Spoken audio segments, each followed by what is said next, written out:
Lakas lang agad. Baliin mo yung liig.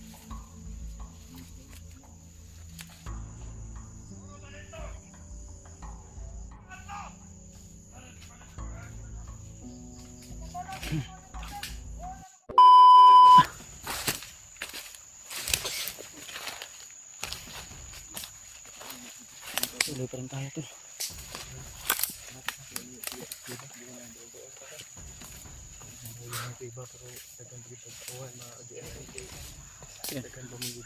Isang mapagpalang araw sa inyo mga tol. Tuloy pa rin tayo yung mission namin. Kaya sa mga nag-request dyan na tulungan natin sila, yung iba natin kasamahan na may iba ding mission, ay pagpasensyahan nyo na po dahil nandito tayo sa area kung saan po ay critical po yung mission namin at kailangan din namin na magsama-sama para sa nipwersa po dahil yung mga kalaban namin ay hindi po basta-basta, no. So ipag-pray nyo lang po sila, sila Mikoy, si EJ, na magtagumpay po din sila sa kanilang mission kasi matindi po yung nangyari kay William ngayon. Pasensyahan nyo na tol kung hindi po ako makarescue doon agad dahil alam nyo naman yung sitwasyon namin dito ay nangangailangan din kami ng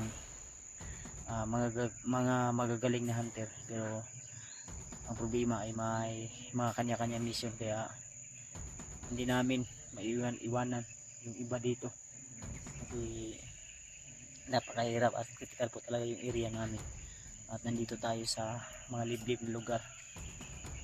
So, kaya kami po ay nagpapasalamat sa inyo lahat tol, sa inyong walang sawang suporta at pagmamahal sa amin dahil sa inyo ay patuloy po pa rin kami sa aming mga paglalakbay.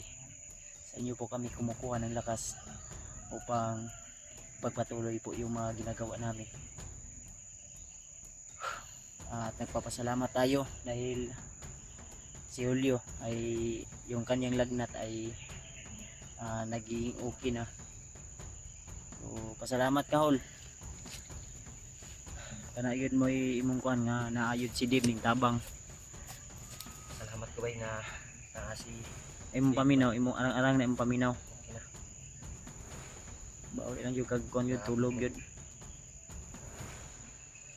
Nandun si PJ, sumasakit yung kanyang ngipin. Ang sabi ko sa kanya na pagbaba na lang siguro magpabunot siya ng ngipin ba. Ako, sakit may akong diong ngipon. Sa kainit muna, ulan init ba atong among ko pag rescue sa imuha. Terus may gani brad kay ang nagdala sa imuha brad. Brad natungnan yun namo nga duhara ba. Nakita na ko duharam gito di ba? Ya, naay mga backup. Lagyo lang. Wa na nakaduol na mi sa imo, nakapenetrate na sa imo.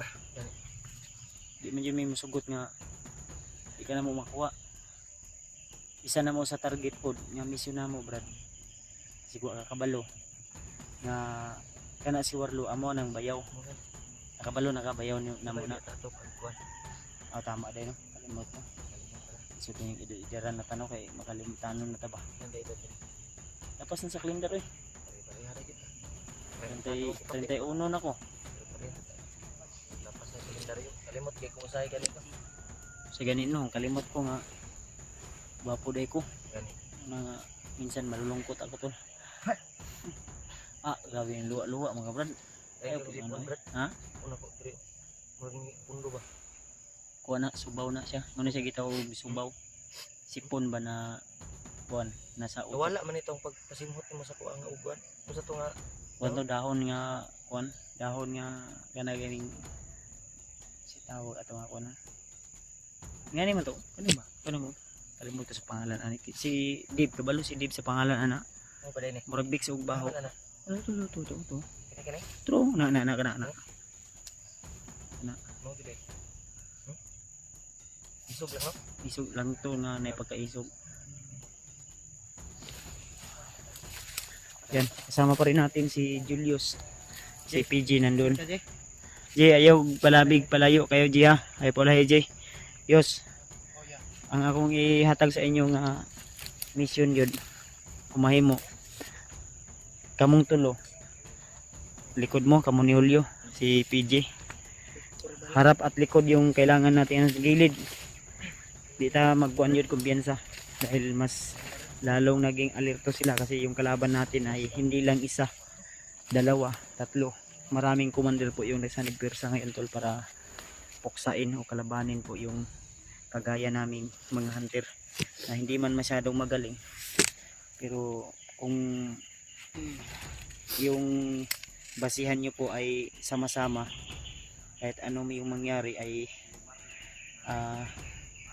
gagawin po namin yan para po malakas yung pwersa namin kaya suportahan nyo po kami tol kung sino man yung unang maka-upload please lang po na panoorin nyo rin po yung mga kasamahan ko na mahuli sa pag-upload kagaya ni Rimart nahuli na siya sa pag-upload dahil nga puyat pagod din mahirap makapag-signal gusto rin namin sanang mag-live ang problema Walang maayos signal dito. ay kung mag-live kami pilit-pilit ba kaya siguro saka na lang kami makapag-live kung medyo malakas talaga yung signal mga tol kaya salamat talaga kami unang-una sa Panginoon siyempre sa taong naging guide namin Susi. para Successful ko yung gawa namin kay Julio. kasi malaki po talaga yung tulong ni Dave para sa amin tol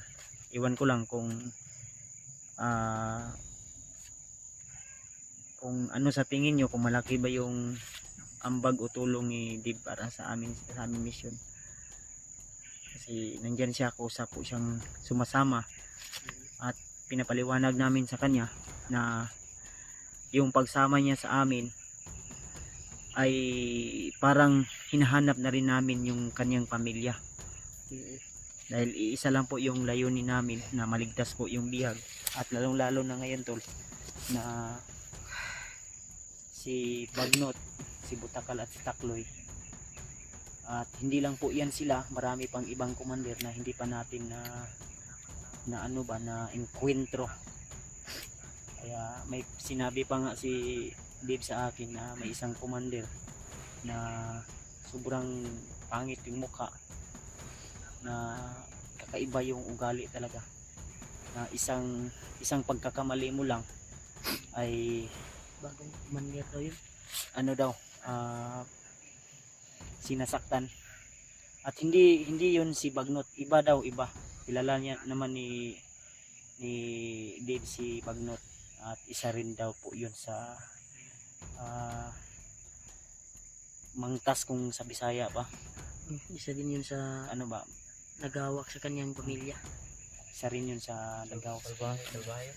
Salbay yun yung ano sabi ni Dave na talagang kung hindi yun hindi yun sa tawag itong imong istorya Dave nga dili pa utang ba hindi magpaano kumbaga talagang kung ano yung gusto niya na kunin ay kukunin ka talaga anytime hindi ko alam di ako sure di ba kung baka masasaktan ka sa sasabihin ko na baka ngayon yung asawa mo na inaasawa na ni Bagnot pero sana hindi mangyayari yun kasi sabi mo maganda yung asawa mo siyempre ikaw sabi mo gwapo ka rin pero iwan ko lang kasi hindi ko naman nakikita yung buo mong mukha kasi pagkakain tayo ay ayaw mo namang magpakita ng mukha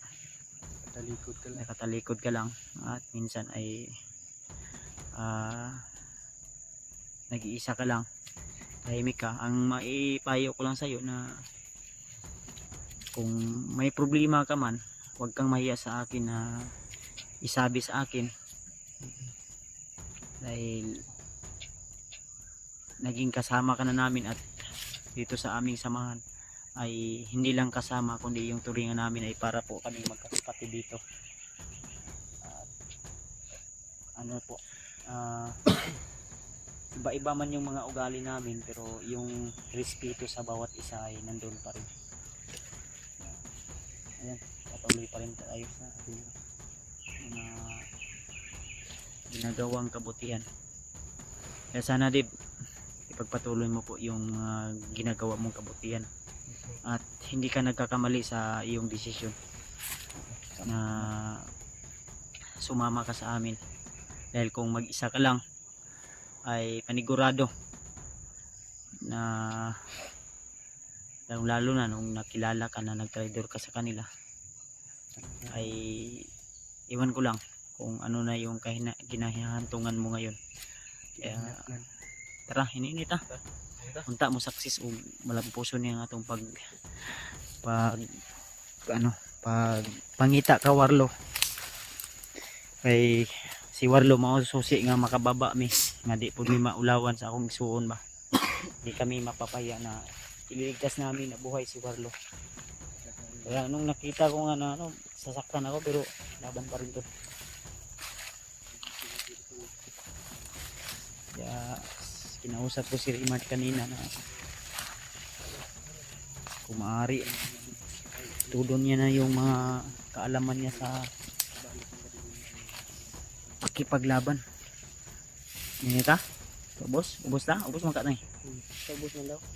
Eh, stasyon ni Mukira itong gipan ba? Layo lang gapon ta. Lefto yung kataga. Okay, magkampansi. Harap.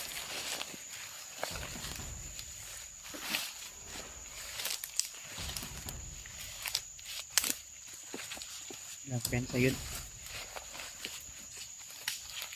Imong kuan ko armas ko. Sila ka magasinto imong nakuha ganyan. Pat.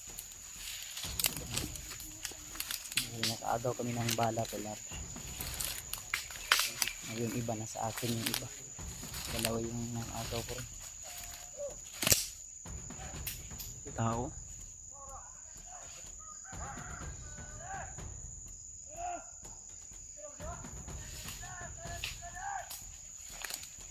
Matagal daw. May mga hinihintay siguro to.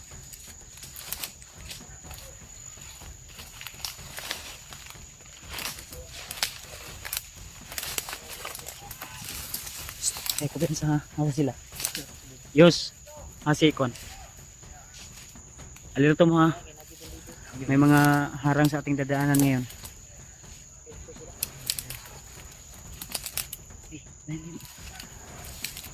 Hindi kaya na natin sila dib. Kaya na kaya dib. Oh. Ha? Kerta. Kaya doon naman kahit nakuhan. Diba? Ito yung mo. Diba? Kasi mga tauhan ni Kon ni Warlo, kundi ni Kawarlo kabagnot ni.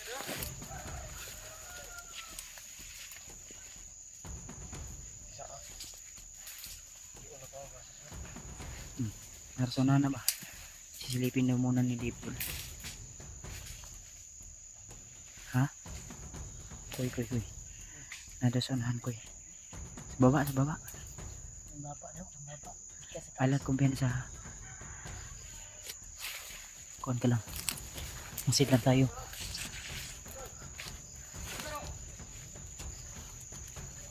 Uli laing dalan Riadib. Daanan. Kanira daanan. Ito lang yun yung pwedeng madaanan.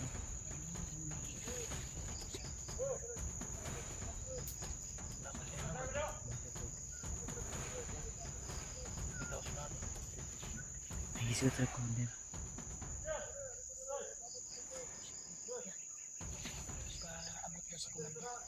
Elisa pa. Ay,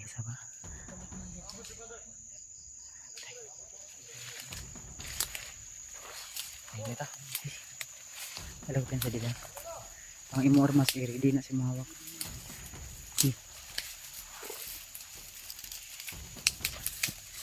Grabe to. Sunahan. Hindi lang. Dib. Ay lago pen sa gid. Dapat yung mga mata mo mabilis at yung galaw mo, ha? Yung tinuro ko sa'yo kung paano sila irahin ng mas madali silang